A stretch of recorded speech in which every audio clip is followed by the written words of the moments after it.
Movie की शुरुआत एक छोटी सी बच्ची को दिखाती हुई होती है जो उस टाइम अपने झूले में लेटी हुई थी। अचानक घर का दरवाजा खोला और अंदर एक साया आ गया। वो साया खुद को बच्ची का डैड कह रहा था, जो धीरे धीरे बच्ची के झूले की तरफ बढ़ने लगा। जिसकी शक्ल देखकर बच्ची डर गई और रोने लगती है, और क्योंकि उसके आसपास कोई नहीं था तो बच्ची की आवाज़ सुन नहीं पाते। और तभी वो काला साया उस मासूम सी छोटी बच्ची को मार देता है। इसके बाद सीन शिफ्ट होता है एक फैमिली पर, जिसमें 3 लोग थे, एक डैड और उसकी 2 बेटियां। हाल ही में उनकी गाड़ी का एक्सीडेंट हुआ था जिसमें उनकी मॉम मारी गई। उनकी बड़ी बेटी का नाम सैडी था और उनके डैड एक डॉक्टर थे। घर में उनकी मॉम की एक फोटो थी। उस फोटो में जो ड्रेस उसकी मॉम ने पहनी हुई थी उसे पहनकर सैडी स्कूल जाती है, क्योंकि वो अपने मॉम के बहुत करीब थी और आज उसे अपनी मॉम की बहुत याद आ रही थी। स्कूल आकर जब उसने अपना लॉकर खोला तो वहाँ एक सड़ा हुआ सेब और कुछ लिक्विड पड़ा हुआ था। इससे पहले कि सैडी कुछ समझ पाती, वहाँ कुछ लड़कियां आकर उसे परेशान करने लगती हैं। वो उनसे बचने की कोशिश करने लगी और उस धक्का मुक्की में वो लिक्विड उसकी ड्रेस पर गिर गया। तो अब उसे ना चाहते हुए भी अपनी मॉम की ड्रेस बदलनी पड़ी। सैडी के डैड जब मरीजों को देख रहे थे तो उनके पास एक मरीज आया जो बहुत घबराया हुआ था। और अब क्योंकि उसने सैडी के डैड से चेकअप के लिए पहले से नहीं पूछा था तो उन्होंने उससे कल लाने को कहा। जिस पर वो आदमी कहता है कि डॉक्टर साहब जरा ख्याल करो, मेरा मामला बहुत गंभीर है और आपको उस पर गौर करना चाहिए। मेरे 3 बच्चे थे पर 1 साल के अंदर तीनों की मौत हो गई। अब उनकी अचानक मरने की वजह से सबको लगता है कि मैंने ही उन्हें मारा है, पर ऐसा नहीं है। भला मैं ही क्यों अपने बच्चों को क्यों मारता। ये काम एक मॉन्स्टर का है जिसका नाम बुगी मैन है, जो एक काला साया है, यानी एक आत्मा है, और वो हमारे घर पर है। ये कहकर वो सैडी के डैड को मॉन्स्टर की पेंटिंग दिखाता है और बताता है कि ये पेंटिंग मेरी बड़ी बेटी ने बनाई थी। और कहा जाता है कि यह मॉन्स्टर उन बच्चों को ही अपना शिकार बनाता है जिनके माँ बाप अपने बच्चों पर ध्यान नहीं देते, उनके साथ टाइम नहीं गुजारते। अब उनकी बातों से हमें पता चला शुरुआत में जो छोटी बच्ची थी वो इसी मरीज की बेटी थी जिसे उस काले साये ने मारा दिया। अब क्योंकि ये सारी बातें डॉक्टर के लिए अजीब थी तो वे इसकी बातों का यकीन नहीं करते और कोई बहाना बनाकर दूसरे कमरे में आकर पुलिस को फोन कर देते हैं ताकि पुलिस आकर उसे गिरफ्तार कर ले। उन्हें लग रहा था जैसे उसका दिमाग खराब है। अब तक सैडी भी स्कूल से वापस आ चुकी थी। वो अपनी मॉम की ड्रेस जिस पर वो लिक्विड गिर गया था उसे वॉशिंग मशीन में डालती है धोने के लिए। लेकिन फिर उसने अपना सर ऊपर उठाकर देखा, क्योंकि उसे किसी का घर में होने का एहसास हो रहा था और अजीब सी आवाजें सुनाई दे रही थी। आवाज का पीछा करते करते वो एक अलमारी के पास आ गई। वह थोड़ी सी घबराई भी हुई थी क्योंकि पूरे घर में अंधेरा छाया हुआ था। उसे कुछ दिख नहीं रहा था। उसे लगा कि अलमारी में कोई है, इसलिए उसने अलमारी का दरवाजा खोल दिया, लेकिन अंदर से लाल रंग निकला। वो सोचती है कि ये खून है, लेकिन वो खून नहीं, लाल रंग ही था जिसका डब्बा वहां गिर गया था। यह बात समझते ही उसने अलमारी का दरवाजा बंद कर दिया तो अचानक वह जोर जोर से चिल्लाने लगी, क्योंकि वहां किसी ने उस मरीज को मार दिया था जिसकी लाश वहां पर लटकी हुई थी। चीख सुनकर उसके डैड भी आ गए जो इस पूरे मामले को संभालते हैं। फिर इस हादसे को कई दिन गुजर गए।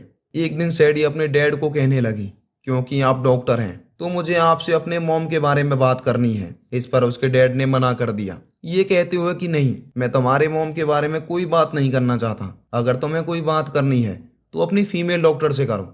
दरअसल वो इनकी फैमिली डॉक्टर थी जो सैडी और उसकी बहन का इलाज कर रही थी, क्योंकि उनके साथ कुछ अजीबोगरीब होता था। अब यहाँ सैडी के डैड खुद एक डॉक्टर थे पर इलाज किसी और डॉक्टर से करवा रहे थे, जिससे साफ जाहिर था कि उन्होंने भी अपनी बेटियों से दूरियां बना ली थी। वो भी इन पर ध्यान नहीं देते। रात को सैडी इंटरनेट पर कुछ वेबसाइट्स को ढूंढ रही थी, इसलिए वो जानना चाह रही थी कि आत्माओं से संबंध कैसे बनाया जाए, क्योंकि वो अपनी मॉम से बात करना चाहती थी। तभी उसके पास उसकी छोटी बहन आकर बताती है कि मेरा दांत हिल रहा है, शायद ये टूटने वाला है। अब इनके यहाँ एक रिवाज थी कि जब भी बच्चे का दांत हिलता था तो दांत को धागे से बांधकर दरवाजे के हुक से अटका दिया जाता था, ताकि जब दरवाजा बंद हो तो एक झटके से ही ये दांत निकल जाए और बच्चे को ज्यादा तकलीफ भी ना हो और ना ही खून बहे। अब सैडी भी ऐसा ही करती है। अब वो उल्टी गिनती 3 2 1 के बाद दरवाजा बंद करने को बोलती है, लेकिन अभी वो बस 2 पर ही थी कि एक साथ ही दरवाजा बंद हो गया, जिससे बच्ची को तकलीफ हुई। बच्ची रोते हुई सैडी से कहने लगी कि तुमने 1 पर बंद करने को बोला था तो पहले ही क्यों कर दिया। जिससे सुनकर सैडी काफी हैरान हो गई, क्योंकि ये काम उसने नहीं बल्कि उस मॉन्स्टर काले साये का था जो अब यहाँ आ गया था इन दोनों का अपना शिकार बनाने के लिए। और फिर वो धीरे धीरे करके वो उस दांत को भी अपने अंदर समा लेता है। अगले दिन जब ये दोनों बहनें अपने डॉक्टर के पास गईं, डॉक्टर इनसे कहती हैं कि आज तुम्हारा एक टेस्ट है तुम्हें अपने डर पर काबू पाकर इस टेस्ट को पास करना है। इतना कहकर वह घर में अंधेरा करवा देती है और बीच में एक लाल रोशनी रख देती है जो धीरे धीरे जलना शुरू हो रही थी। लेकिन इस समय सैडी की छोटी बहन उस काले साहिब बुगीमैन को देख पा रही थी। वो धीरे धीरे उसके करीब आ रहा था। उसे बहुत डर लग रहा था। अब वह उसके करीब, बहुत करीब आ गया था और उसे मारने ही वाला था।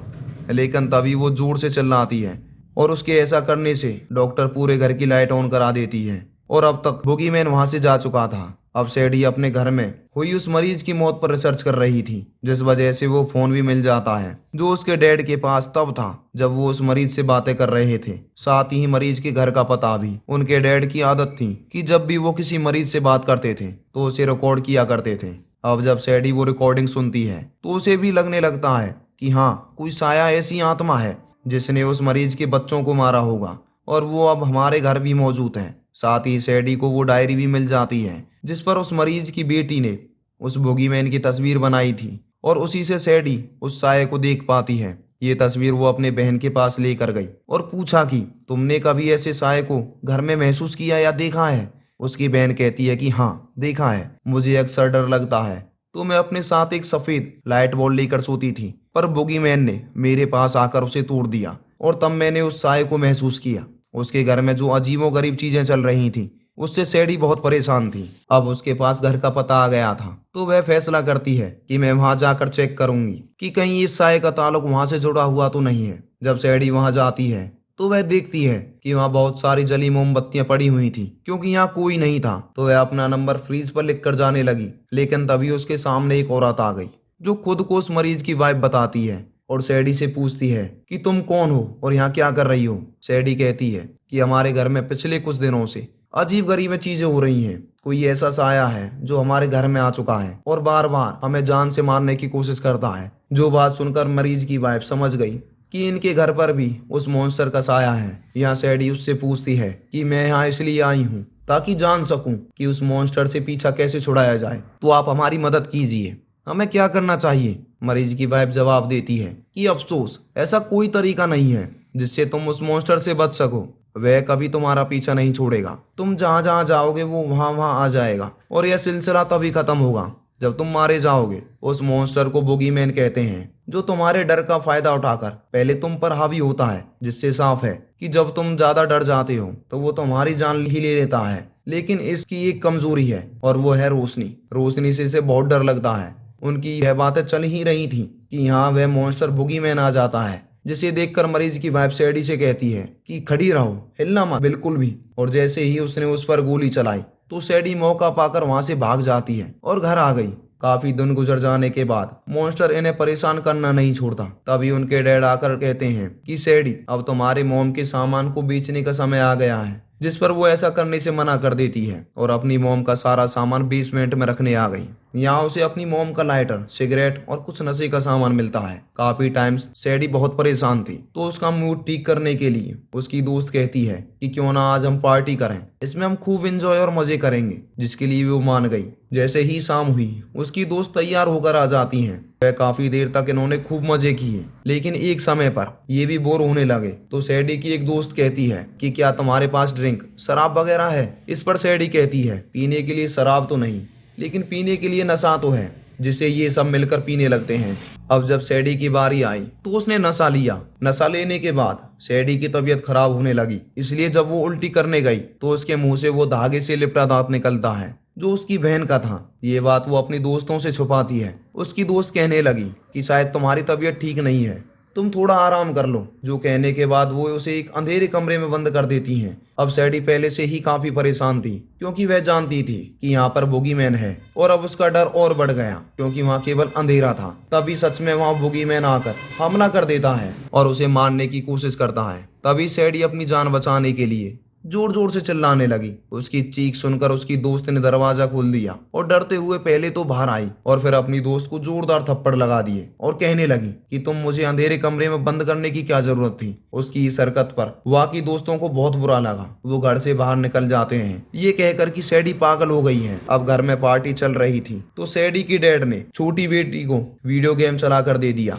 तभी बुगीमैन आ गया उस पर हमला करने के लिए, जिससे बचने के लिए सैडी की बहन गेम में तेज रोशनी जलाने लगी ताकि वह उसे वहां से भगा सके। लेकिन गेम में ऐसा वक्त आ गया कि गेम में लाल रोशनी आ गई और अब बोगीमैन को मौका मिल गया था उसे मारने का। वह उसे खूब पीटता है और फिर उसे उठाकर दूर फेंकता है, जिस वजह से वह जोर से चिल्लाई क्योंकि वह जख्मी हो गई थी। उसकी आवाज सुनकर उसके डैड और सैडी आए और उसे हॉस्पिटल ले जाने लगे। हॉस्पिटल आकर सैडी कहती है कि जिस मॉन्स्टर को तुमने महसूस किया उसे मैंने भी महसूस किया। अब मैं इस बारे में डैड से बात करनी चाहिए। अब सैडी के पास उस मरीज की वाइफ की कॉल आई जो बताती है कि मैंने उस मॉन्स्टर यानी बोगीमैन को खत्म करने का रास्ता ढूंढ लिया है, इसलिए मुझे तुम्हारी मदद चाहिए, तो जल्दी से मेरे घर आ जाओ। जैसे ही सैडी वहां पहुंचती है तो उसने देखा तो वहां पहले की तरह ही बहुत सारी मोमबत्ती जली हुई पड़ी थी। सैडी उससे कहती है कि मैं अब आ गई हूँ, तो अब मुझे बताओ कि कैसे खत्म करना है इस मॉन्स्टर को। पर वह बिना जवाब दिए सैडी को जबरदस्ती पकड़कर उसके हाथ पांव बांध देती है, जिसके बाद एक अंधेरे कमरे में पटक कर कहती है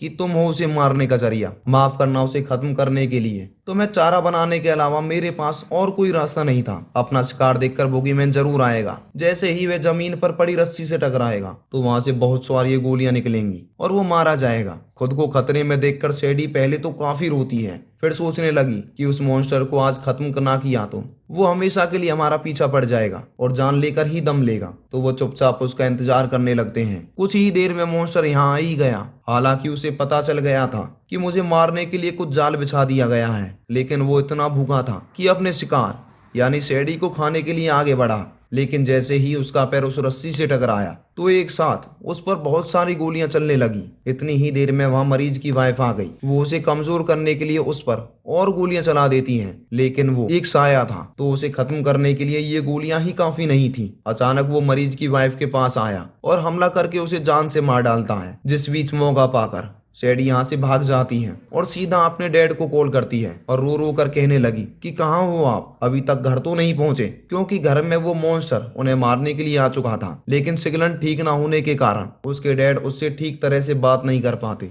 कुछ ही देर में बोगीमैन वहां आकर अचानक उन्हें घर के अंदर ले जाता है। सैडी जब घर आई तो देखती है कि पूरे घर में अंधेरा छाया हुआ है, सिर्फ एक अलमारी ही है जहाँ से रोशनी आ रही है। सैडी जब अलमारी खोलकर चेक करती है तो वहां उसकी छोटी बहन थी जो खुद को बचाने के लिए यहाँ छुपी हुई थी। सैडी पूछती है कि पापा कहाँ हैं। उसकी बहन बताती है कि वो मॉन्स्टर उन्हें बेसमेंट में ले जा चुकी हैं। जब वो नीचे आई तो वह देखती है तो बोगीमैन ने उस पूरी जगह पर कब्जा कर लिया है। सारी दीवारें काली हो गई हैं और साथ ही उनके डैड को कब्जे में कर लिया है। वो बेहोश हैं। सैडी सोचती है कि मॉन्स्टर मरीज की वाइफ के घर से गोलियां खाकर आया है तो अब उसे मारना आसान होगा। अब उसे थोड़ा और जख्मी किया जाए तो उसका बचने का कोई सवाल नहीं होता। यह सोचकर सैडी डंडा उठाती है और उसे मारने के लिए चली जाती है, लेकिन वो इतना ताकतवर था कि वो उस डंडे को पकड़कर आसानी से तोड़ देता है। इसी बीच डंडे का एक छोटा टुकड़ा वहां बच गया जो नुकीला था, लेकिन वो सैडी से बहुत दूर था। वो सोचती है कि मैं जल्दी से इसे उठाकर बोगीमैन के अंदर घुसा देती हूँ, लेकिन तब तक उसके जिस्म से जान निकालना शुरू हो गया था और इसी बीच उसके डैड जाग गए और बोगीमैन को जोरदार धक्का देकर दूर फेंक देते हैं।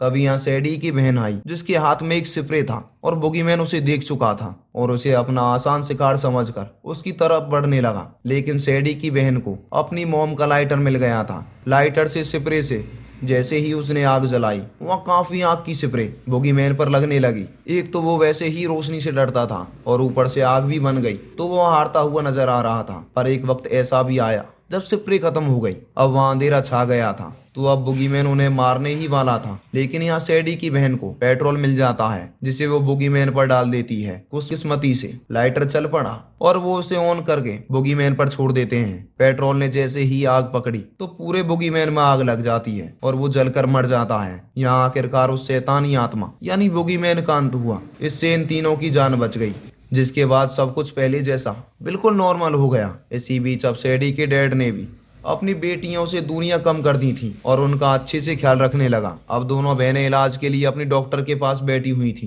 तभी सैडी को महसूस होता है कि जैसे बोगीमैन यही हो। क्या जलकर मरने के बाद भी वो वापस आ सकता है या फिर ये सिर्फ उसका वहम था? तो इसी सस्पेंस के साथ ये मूवी यहीं पर खत्म हो जाती है।